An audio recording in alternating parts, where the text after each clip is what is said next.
கணவன் மனைவிக்குள்ள நடக்கக்கூடிய பிரச்சனைகள், நான் வந்து ஒருத்தரை காதலிக்கிறேன், அவங்க நான் நல்ல டைப், பட் அவங்க என்னை ஏத்துக்க மாட்டேங்கிறாங்க அப்படின்ற மாதிரியான உறவு முறைகளை சேர்த்து வைக்கிறதுக்கும் இந்த ஜின் அவங்க வந்து உதவி பண்ணுவாங்களா? கண்டிப்பா உறவு முறை சேர்த்து வைக்கிறது இல்ல, உண்மையா நேசிக்கிறாங்க, ஒருத்தவங்களோட வாழணும்னு தான் ஆசைப்படுறாங்க.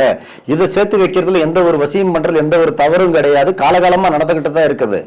இப்போ ஒரு பெண்ணை நம்ம புரிஞ்சிக்கல, அந்த புள்ள நம்மள புரிஞ்சிக்கல, சரியா, ஒரு ஆணும் நம்மள புரிஞ்சிக்கல, அதை புரிய வைக்கிறது தான் இது.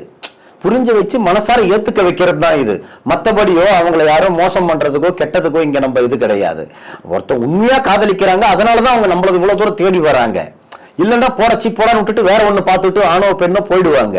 ஒருத்தவங்களே விரும்புறதாலதான் எந்த வழியிலையாவது கொஞ்சம் நம்ம அவங்களை அடையணுமே நீட்டு. இங்கேயும் ஜின்னுக்கும் தெரியும் இவங்க நல்லதா, இவங்க வந்து நம்மளை வந்து அடையணுன்றாங்க, இவங்க கரெக்டானவங்களா நல்லவங்களா, இவங்களை சேர்த்து வைக்கலாமா என்னன்னு ஜின்னுக்கும் தெரியும். அது உண்மையான காதலா இருந்தா, உண்மையான கணவன் மனைவியா இருந்தாலும் சரி, காதலா இருந்தாலும் சரி, இப்ப லிவிங் டுகெதரா இப்ப சேர்ந்து வாரங்களா இருந்தாலும் சரி, இல்ல ஒரு நண்பர்களா இருந்தாலும் சரி, பிரிவினை ஏற்படுதுன்னா கண்டிப்பா ஜின் அதுல எல்லாருக்கும் ஒத்துழைச்சு சேர்த்து வைக்கும்.